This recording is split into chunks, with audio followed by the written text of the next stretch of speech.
There's all these people on the porch, they're not coming out.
Did some specific person do this song? It says your main artifacts from bones with bronze castings from objects, love letters. Start the movies. Start the movies. Yeah, okay. Is the sound out? We're going to play this movie before the lecture.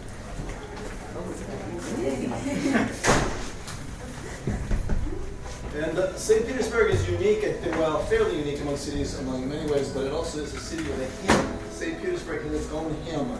So we'll be listening to right now Blair's Into a Great City, which is a hymn to St. Petersburg, or we were discussing earlier, probably this is the hymn to Leningrad, of course, because he wrote it in the 1930s, I believe, 1938, just before the war. That has actually an Akhmatova museum you can see there, which is where I had a small art show of artifacts collected about keys and other Russian things. Of course, Pushkin is very popular. Russia will know. There's the Akhmatova museum. Vermont Palace. Snow stays there much later even than Vermont.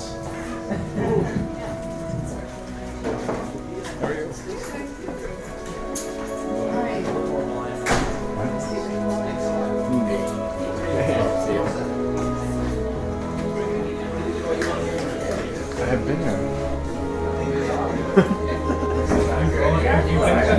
That's right, you picked Russia. Yeah. Well, John had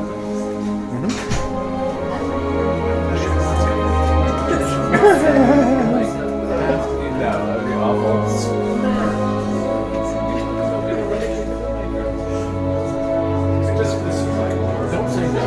Don't say yes either. Don't say no.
Starting again. Mr. Director. Oh. No, no, it's not. See the dot?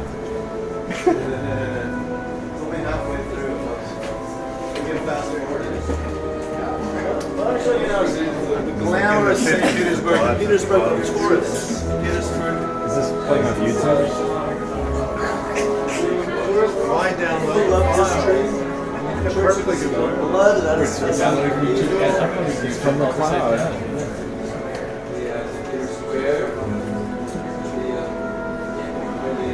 Revolution the Hermitage. It's better. These let me kill this. It's the chandelier. There you go. Much better.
Like no other.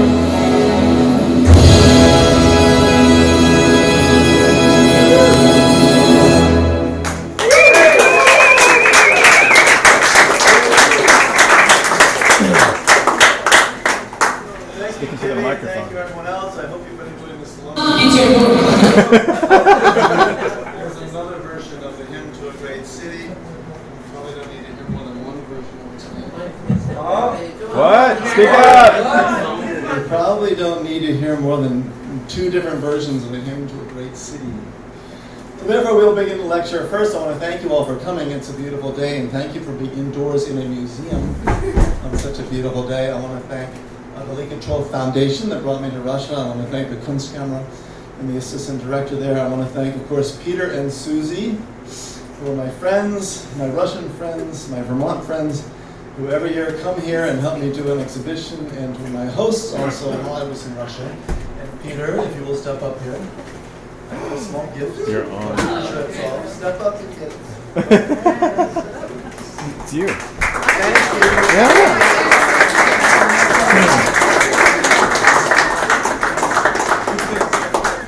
Great time. Great time. That's pretty good. Susie. I need RoboCams. Susie sometimes translates. lot of vodka, you don't need to translate. Enjoy the show. As you can see, we're still under construction here. Thank you all for putting up with us and being patient with us. We were planning on opening the show in May. Things got in the way of opening this show in May. I won't bore you with the details, but we are on our way to getting most of it up now. You can see some of the Rosamund Purcells, some of my brother's work is up over there. And David Powell, who's here tonight, his work is up. And Jessica Ferguson, who teaches photography at Tufts, is up here. And in the back, Marcus Ratcliffe also has a collage up there next to Bunny Harvey's 2 cases, and Bunny is here tonight. Going to Bunny and Frank, and then in the back there's more David Powell's and more sort of cabinet of curiosity stuff. This whole show is about a cabinet of curiosity, and specifically how the cabinet of curiosity worked into Russian culture and took Russian museum culture and brought it into the age of the Enlightenment, going from a very sort of backwards culture into the most forward and technologically advanced culture, really in Europe in many ways, with the founding of the Russian Academy of Science, Lemontov, Mendeleev, all these people that came out of this Russian Academy of Sciences, all stem from this idea of a cabinet of curiosity. So I'll just launch right into that and escape this, get into. I'll also thank you, Tim Duggan provides us with technical support on virtually every single event we do here. Is thanks to Tim Duggan. Thank you.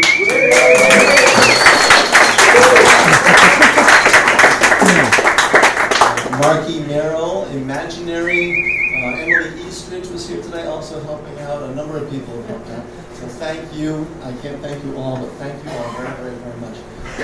We literally could not do it without you. I should announce also coming events. We're going to do a talk by James Taylor, not the singer, James Taylor, the showman and the sideshow expert. He's written a lexicon of the carnival and sideshow lingo. He's been involved with the magazine Shocked and Amazed, which is a publishing house out of Baltimore. He ran the Diamond Museum in Baltimore for years and years. And he really is the world's leading expert in carnivals and sideshows. And he knows a lot of these folks that have retired to Florida. And he's been working with people. I first met him through the Bindlestiff Family Circus, which is a crazy little freak show operating out of Nashville, Tennessee. But he'll be here on the 27th? And then the 15th of August is our Russian feast, which you see tonight we've had a little bit of fish. Now on a beautiful day like today, with the beautiful sunshine, you say, what a wonderful day. Did you want to say what a wonderful day? Yeah. But there's a Russian saying, what a wonderful life, what a wonderful day, but if I just had a little bit of fish and a little bit of vodka in front of me, how much better it would be. Here at the Main Street Museum, you have a little bit of fish and a little bit of vodka in front of you. So I hope you appreciate that. Yes. It's warm and he's Slavic heart. So after that, I think first Fridays in September, we may do something, and then we'll have a big Christmas party that will also be Russian. And at every one of these events, we're going to have more things on the wall. We have actually pieces of the Kunstkamera itself, because even though it's a World Heritage Site, it has got some leaky roofs and it is still in pretty bad shape, and it needs much more of our help and assistance. So I'll be handing out their website and a plea to help the Kunstkamera, because it is a treasure, but it is also endangered. It's endangered by lack of money, lack of philanthropy, and getting caught in the cogs of the great political wheel. So we'll be talking more about that. So every time you come here through the summer, you'll be seeing more things on the wall. Tonight we have Stacy Hopkins on our scavenger gallery with us tonight. And I want to thank you for doing this lecture. Oh my God. Thank you. And you've been to all the different places in Europe. Some of the different places that Stacy's been to, other places that Peter the Great got to know the people who founded the collections and then purchased their collections. So you were at the places that are the institutions in Bologna and the institutions in Florence where Peter the Great purchased some of his stuff. And he had all the money of the Tsars of Russia, so he was able to purchase the Alberto Siba collection and the Frederick Rausch collection, which were just phenomenal. So this is a brief recap of the previous lecture from a month ago. It's 300th anniversary. We're going to say happy birthday to the Kunstkamera. And the basic thing we're talking about now is that in the early days of museums, there wasn't a aquarium, there wasn't an art museum, there wasn't a history museum. They were all rolled into one. I just watched a documentary today about the Tower of London. The Tower of London was very, very similar to the Vienna Ambrus, Castle Ambrus, which had jewels in it. It had the crown jewels. It has the scepter. It has the crown. It also has. Oh yeah, I'm sorry. Yes, need full screen. Command Shift S. Play. Upper right corner. I know. I prefer keyboard commands. Let's see.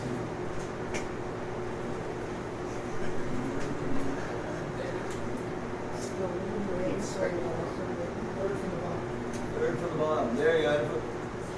I did Shift Command F. I did that. This is collective menu driven. It helps. Still not doing it. I don't know. You have to hit play. Play. Play. It's a big button. Yay! Yay! It's not easy to just stand up here next to me. You never have to worry about anything. All right, now we got it. There it goes. Uh oh, hit the space bar. There you go. You're good. You're good. All right, Trump Toronto Museum. Before we had, well, when you think about museums, there was just one thing museum. There weren't aquariums. There weren't botanical gardens. There weren't art museums. There weren't even places where you went to hear contemporary music or contemporary art. It was just a museum. Barnum did this. Places like even the Fairbanks have that sort of inclusive nature, the Cabinet of Curiosity, within their, still, to this day.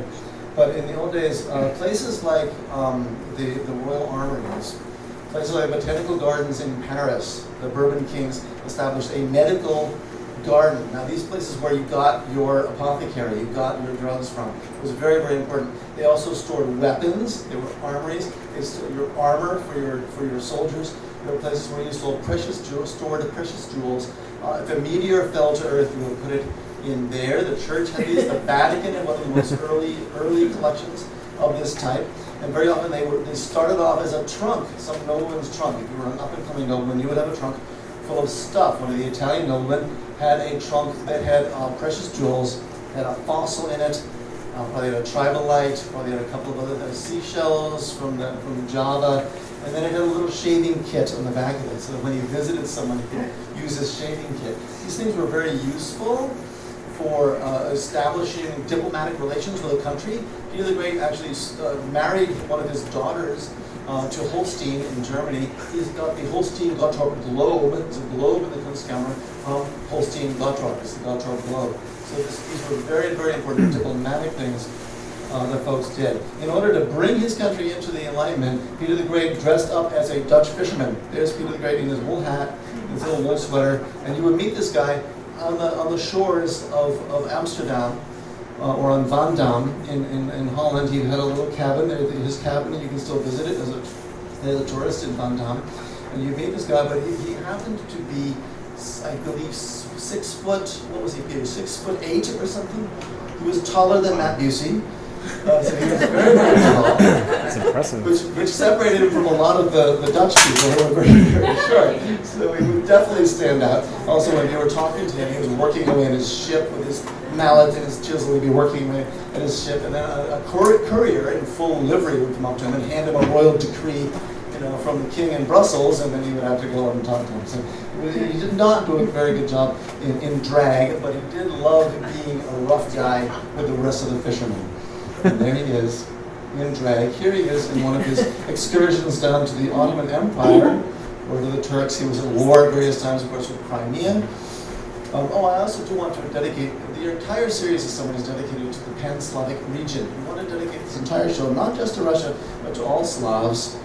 And we also want to dedicate this show, as it says in the program, to peace, and to everyone who is a Slav for their generosity and for their big minds, their big heads, and their big hearts. So all Slavs should be inclusive in this. We're not just talking about Russia here, we're talking about the entire Slavic region. But there's Peter the Great with Alexander Pushkin's grandfather, or great-grandfather. I've talked about this before, so I'm not going to run very, very quickly through it. That's an early cabinet of curiosities. I believe that's a Dutch one. You had fetal skeletons, you had fetal anomalies, you had shells, you would see the glass eyeballs, like Peter the Great's medical teaching tool for the eyeball. They were carved out of ivory. All of these things were very, very popular in cabinets of curiosity. There's one with a lot of coral on top of it. Some of them are very, very beautiful. There is a merging of art and science that we're going to get into. Art and science are merged in these things, and we have lost that. We have lost our capacity to wonder. We have lost our capacity to merge art and science, truly. We give a lot of lip service in modern institutions of higher learning to interdisciplinary. We're all about interdisciplinary, but we really don't do it. We don't do it at all. We don't create beautiful science experiments because people will laugh at you if you made a beautiful science experiment. And we certainly don't use any kind of logic or science or math in art. That would get you laughed at also. These kinds of displays went down to the present day. That's a display in Fitchburg, Massachusetts, in their public library. Tankards for the Mayflower, a bark blanket from the South Sea Islands. Many of you have enjoyed the Fairbanks Museum. We were talking about the Fairbanks earlier. There's Chinese ladies' slippers. They have not changed the labeling at the Fairbanks Museum, and I hope they don't. We have our own Chinese lotus foot, lotus flower slippers in the back of our own Main Street Museum right here. And there's the Fairbanks arm wrestling. Taxidermy, a shell, stuffed birds, all thrown together.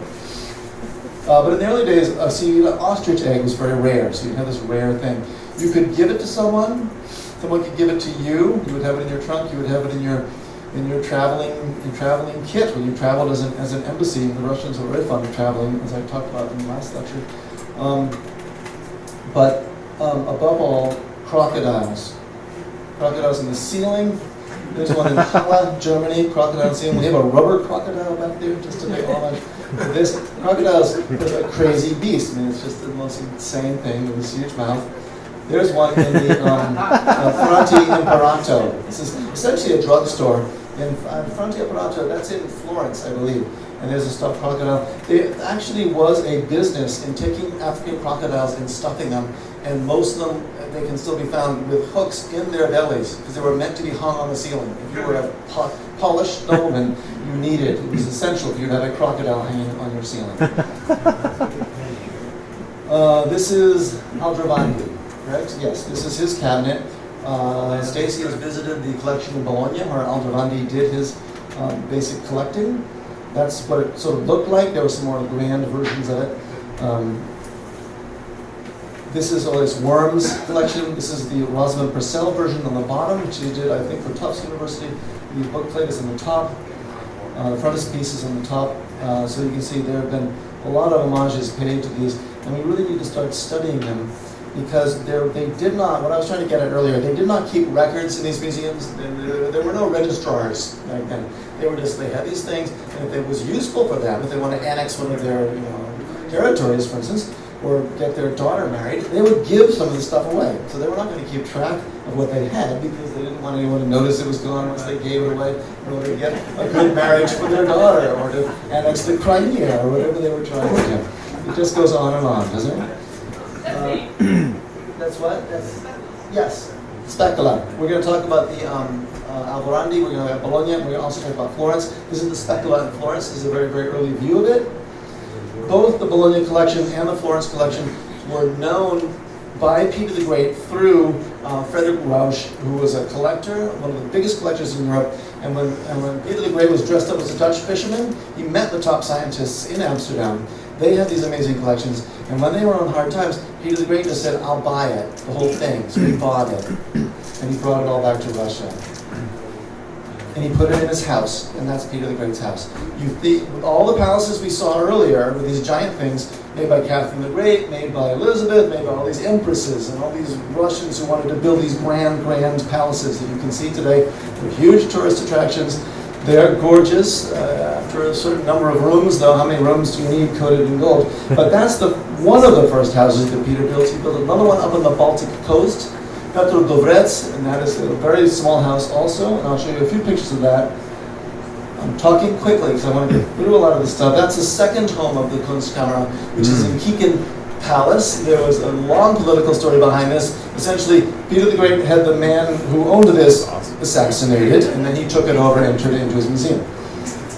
That is the first one that he built in Petrodvorets. That is Mon Plaisir. It's got a French name. He was looking again toward the west, and when you visit this place, and particularly it's very striking how similar this house, Peter the Great's small palace. He built a small palace on the Baltic. He's looking toward the west. There's the arcade. To me, it's always looked like this. To me, it really looks like, and that's the University of Virginia. It was designed by Thomas Jefferson. And that's the front hall of Monticello. So 100 years later, Thomas Jefferson was doing the exact same thing. Those are pieces of antlers, mastodon bone, a lot of busts brought back from the Lewis and Clark expedition. The mastodon bone was collected out there in Ohio. A lot of Native American stuff. Thomas Jefferson was a collector. His house was a museum, just like Peter the Great's. So we're familiar with all this stuff. This is American. We're familiar with the collecting urge and the urge for science, because Thomas Jefferson also was very interested in science. That's Alberta Siba. We have the encyclopedia up here. We're going to pass it around. People can look at the encyclopedia. They have a copy at Dartmouth. That's Frederick Rausch, and he was the biggest collector really in Europe, one of them, and a great friend of Peter the Great's. He made collections and little dioramas based on natural history. That's some natural history. It's more natural history. Those are human arteries that he injected with wax. So those are actually parts of human beings. Yeah. That's a baby's arm in a jar from the Kunstkamera. Holding, I believe, an eyeball. I'm not quite sure, but he would put lace on it. Again, it's the melding of art and science. He wanted to study this. He wanted to study physical samples. There was no superstition involved. And eventually, he built that. That is the Kunstkamera on the banks of the Neva.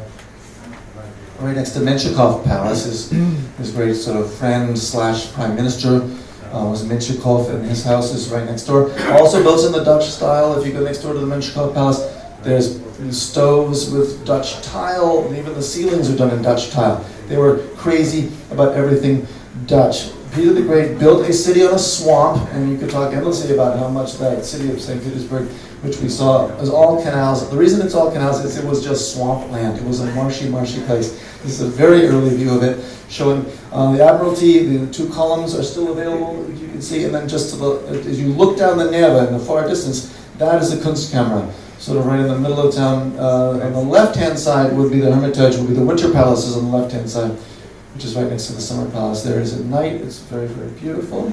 It's the interior. One of the rooms that got restored in 1986 by the Kunstkamera was the Peter the Great room, or the room looking back to all the stuff that Peter the Great collected, all of his teeth, the skeleton of the giant, the heart of the giant bourgeois that he brought back from France to be part of their collection is there. There's an alligator, there's a crocodile, there's a stuffed crocodile there. There's a two-headed calf.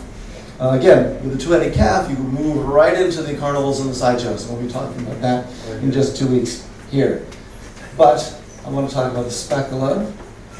I want to talk about Bologna. I want to let Stacy Hopkins speak instead of just me. And I'll just sit on the stage next to you. And the first slide you chose was that. You can just hit it yourself. And let's get it. Yes. Down. Okay. So thank you, Stacy, for coming.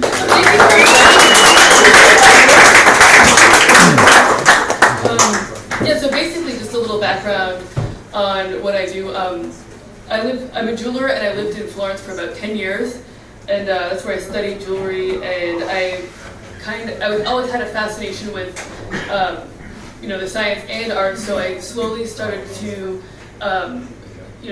veer from the classical direction of my jewelry and cast natural forms. And while I was in Florence, I discovered this museum, which was pretty much my favorite. It's off the beaten path. It's not really well known. It's not in the center. Everyone's going to see the David and the Uffizi, and there's this incredible museum here, which was the first natural history museum open to the public in 1775, and it was an observatory as well. And Pietro Leopoldo, he's the Grand Duke of Tuscany, wanted to house all of the medical equipment and devices from Galileo. This is all part of the Medici collection that was formerly in the Uffizi. Also, they had incredible taxidermy specimens of like some of the earliest bizarre animals that you've ever seen that don't really resemble the initial thing. So yeah, it's fast. Yeah, it's very. The museum is quite grotesque. I'll just warn you. You know, it's not for everybody, but it's a fascinating piece of history. And you can see in the back, this is the Boboli Garden. There were the botanical gardens used for medicines. This is also when they were making elixirs and different types of cures. And there was a mix between the quackery and, actual remedies. So that was, Oh, this is the entrance. Digitalis is used today. They would have foxglove. They would have digitalis. That's still very useful today. But but it's very easy to tell somebody like, oh, this is the elixir of love, and then you're gonna buy it.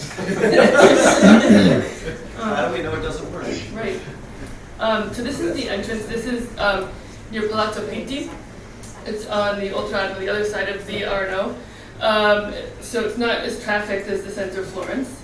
Oh, this is an example. This was Medici's pet. It was the hippopotamus that was roaming around the Boboli Gardens. And when it died, they had it nicely preserved. To make it more realistic, I believe. That's intense. So the Specola is still part of the University of Florence, which makes it quite fascinating. It's still active in research, and it's a frontiering university. They have their collections are they have over 3.5 million specimens at the museum. Only about 500 are on display. So that kind of gives you an idea. This is part of their insect collection, and it's what I eventually used in etching to create the symbol for my jewelry. I didn't know at the time I would continue with this. How big is that? It's huge. It's one of the largest beetles. It's a South American beetle. It's about that big.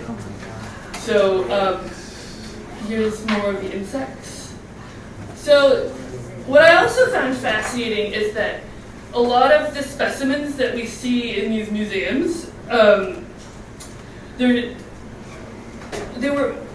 in these jars, they're floating around, they're in this formaldehyde. It's pretty terrible. And a lot of the artists they were getting shriveled up animals that had been dead for a while. And they had to kind of create a semblance of living things. So they got very creative. This is, again, it would be hard for an artist, seriously, if you're getting some animals you've never seen before and have never been discovered before, you can't just, you gotta do something like this. Hard science right there, folks.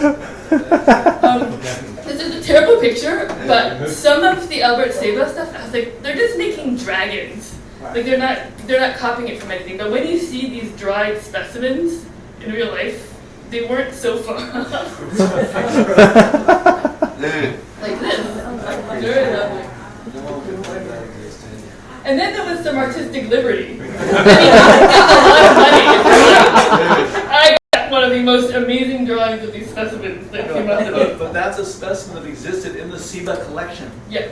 He had a 7-headed thing that someone sold him. It was his body of something, and it had 7 heads on it, and he had it as a specimen. Is that something like the White River? The Connecticut monster? Ours is completely authentic. Okay, I know. So there is, the first time you go through this museum, it's quite disturbing. You're seeing, there's about 33 rooms of embalmed animals, and like this is How is that? How is that? Oh, wow. That's intense. Artists love this place. It's like their secret haven. Yeah. Incredible. They have rooms full of different dolphins and. That looks like, is that a sturgeon in the bottom? Because there's a Russian sturgeon that's just beautiful. When you walk to the Zoological Museum in St. Petersburg, there's an immense sturgeon with these great eyes. Oh, another You thing. love it, the fish. It's amazing. I mean, look at the cabinetry. It's also incredible. They've built these displays especially to like house Damien this Hirst. party. It's like going in a church. It's very much a church. This gives you some scale. Yeah. That's the dodo article. Yeah. Oh, so on to the next part. This was also, this is where it really gets horrific. It's already got. These are some of the earliest specimens. They've created these wax models of dissected corpses for anatomical studies, so that people didn't have to keep lugging these dead corpses around and flaying them.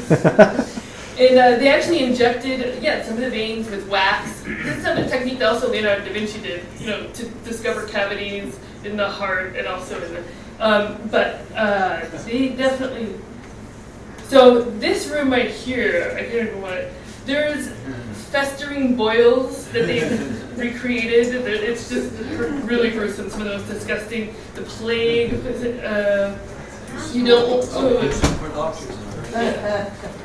Yeah. There's over. Did I say there's over 1,400 wax models here? It's one of the most significant collections in the world. There's not much point in making a max model of something that's healthy. You want to make a pathology. It's very fun. You want to make something that's diseased. So then, basically, I was pretty obsessed with this museum. So, and the last week I was in Italy, this museum has very confusing hours, kind of like I have at the gallery. Sometimes. And so, my last week in Italy, I was going around visiting my favorite museums, and the skeleton room was open at the Specola. And I was like, I never knew they had a skeleton room. And so I walked in, and I don't have a picture of it, but it was absolutely phenomenal. It was, it's just, you barely ever see, the understructure of all of these animals collected from all over the world. It was totally compelling, and I thought, I all of a sudden had this idea that I wanted to cast some of the skulls and turn them into jewelry and display them as natural history specimens. So I just asked. And I was like, through a friend, I asked the curator if they would be interested in talking to me about an artistic idea that I had. They were like, oh, definitely. We always work with artists. And I said I want to make molds of some of the pieces using an alginate mold. It won't harm the specimen, and I could do that on site at the museum, so I wouldn't be taking anything.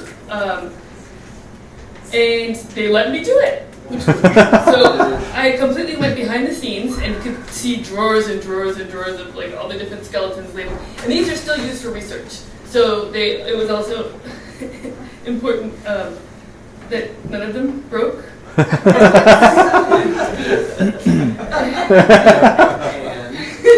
getting there.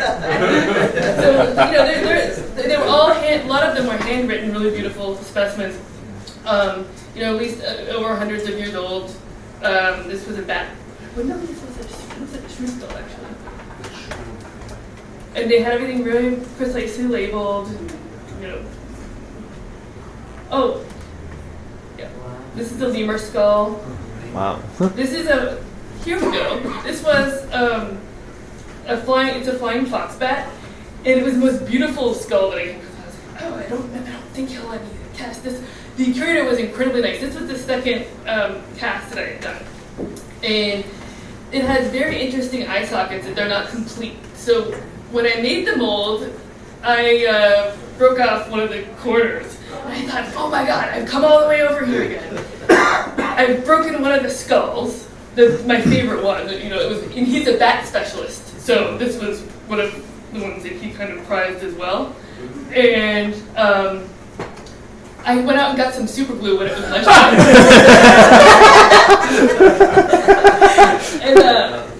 And I was like, I only have one chance to get it back together, and then it stuck to my finger. I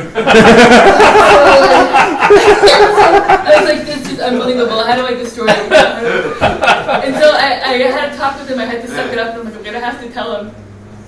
And he goes, oh, well, he's like, oh, yeah, like, the worst thing ever happened. He's like, it didn't turn out well. And I was like, I broke it. And he goes, oh, well, I think there was a fracture in the skull anyway. Right? So he's like, which one do you want to do next? And let me cast one. And then he lets me cast this, which is a multiple, like, this is over 100 years old, this armadillo skull. It had little, like, the teeth were twined together, and it had, it was handwritten, the little ticket, and I was astounded that you let me finish the casting. I did about 10 pieces. In homage to you, we have one in the back. We have an armadillo skull.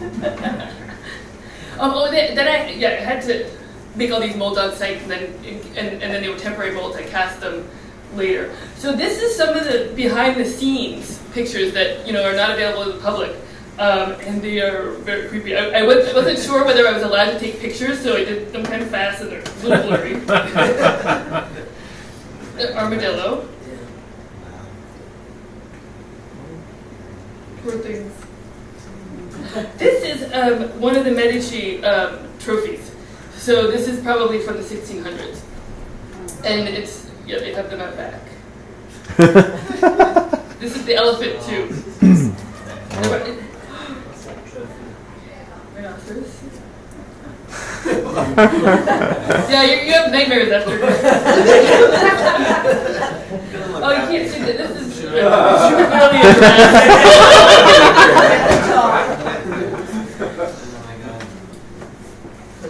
I mean, it's kind of sad.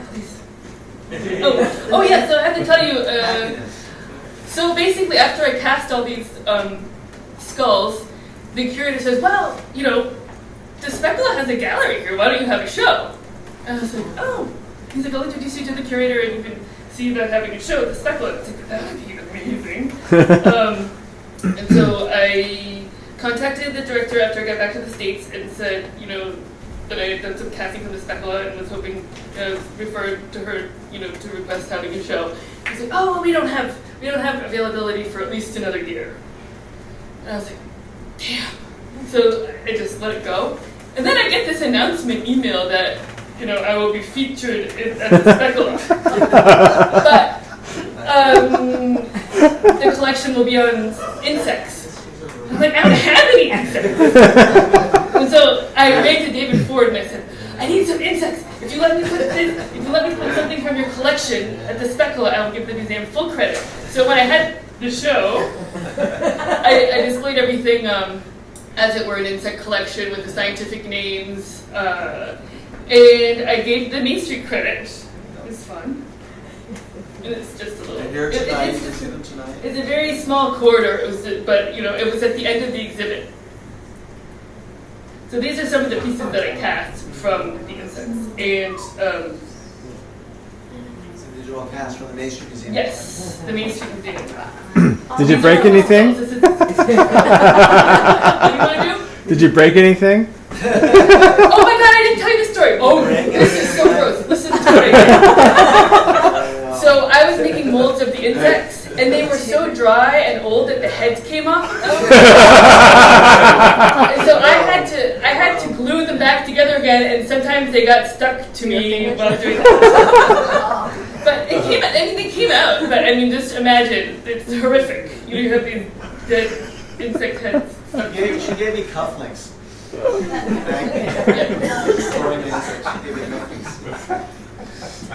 It's all for art. It's all for art. That's beautiful. It's a little lemur. Incredible. And all these pieces come with a specimen number that correlates to the museum specimen. It's not mine there. Oh, so this is towards the this is part of the Aldrovandi. I didn't think that there was going to be time to talk about it, but I'll talk about it quickly. The Aldrovandi Museum was unbelievable. This is an alchemical tablet that represents the elements and their components astrologically. So it was just this really interesting, immersion of the occult with the physical realm, which I thought was interesting. What's that doing? Oh, these are some of the collections from the Aldrovandi. And what happens with these collections is they get dispersed. So some of the items went to the University of Pisa. Some went, somewhere. So they tried to get them. Yes, exactly. So they tried to recollect them. They did a special. So he was Aldrovandi was a botanist, and he opened one of the earliest botanical gardens in Europe for the public. And that was in around like 1550, something like that. And he created all of these plates, and he was the father of natural science. So he taught at the University of Bologna and created these wood blocks for study and catalog. Then there's also a whole realm of all the scientific instruments. Some of these animals in here were unbelievable, like dried out. Oh, that's for you. There you go. Yeah, that's good. Yeah. So they had a whole room also dedicated to strange oddities and what's that? That is one of my final slides showing that it is the fleeting nature of human life. You want to wrap up your talk anyway? That sums it up.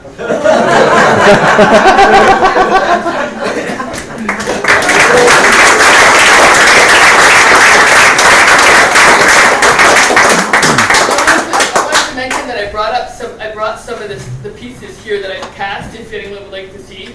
From the encyclopedia, we have the pieces here. Frederick Reusch actually did sell his collection to Peter the Great. Frederick Reusch's son, though, I believe, built it up again. I believe Aldrovandi or Seba did the same thing. After Seba had sold his collection, he built his collection up again. The Peel family did the same exact thing in Philadelphia. They started a museum in Philadelphia. They wanted it to be part of the United States Capitol there, the Capitol building itself. It didn't work out. He gave his collection to his sons, which actually ran simultaneously to his. There was a Peel Museum in New York City, Peel Museum in Baltimore, as well as a Peel Museum in Philadelphia, I think briefly, although the father's collection shut down. So all these collections started up and then shut down again. They were low paid, they were long suffering, et cetera, et cetera. But I'm building up a database. The final thing I want to say tonight is I'm building up a database. It's just a short one right now. Lists about, 80 of the biggest collections in Europe. When they started, Tower of London was very, very early, sort of starts in the 1500s. The botanical gardens in Paris start, I think, in the 1400s. These are very, very early. We don't really know. And again, all of these museums claim to be the first. But the British Museum, you see, was, in order to get into the British Museum, in as late as like 1840, you needed a letter from someone, and they let in 30 people a day. So it's like when you're open, when you're collected, when you can get visited, when you can get visited by the public, and to be open in 1714, and anyone of any rank could visit the Kunstkamera, really makes it unique. In the Italian collections, I think, too, you would be a better class of person to visit it, and you might need a letter of recommendation even to get into the Medici collection, or the Aldrovandi cabinet, or the Franti Imperato. You needed to be a certain established person to see them. Peter the Great said, come to Russia, see it, I'll give you a glass of good Hungarian wine, and probably a little piece of fish. So that's what we're celebrating, a public museum open to the people, which is a great thing. Thank you, Stacy.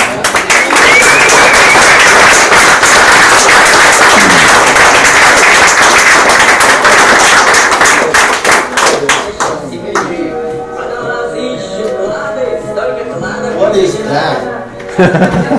No. Oh, yes. At our future events, we will be highlighting New Pagadi, which is very good. We're going to be showing some Soviet cartoons. And I do want to get out your programs because I do want to have you all just pick up your programs here.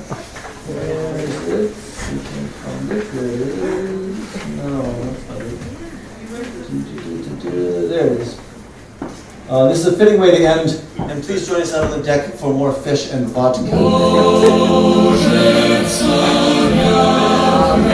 Peter, help us Full screen.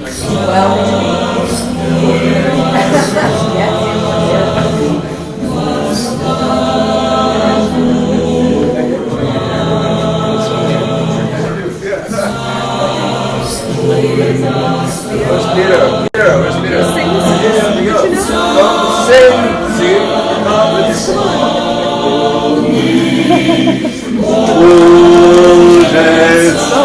go.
this. Last time I had this smart, I had JPEG and then Crash.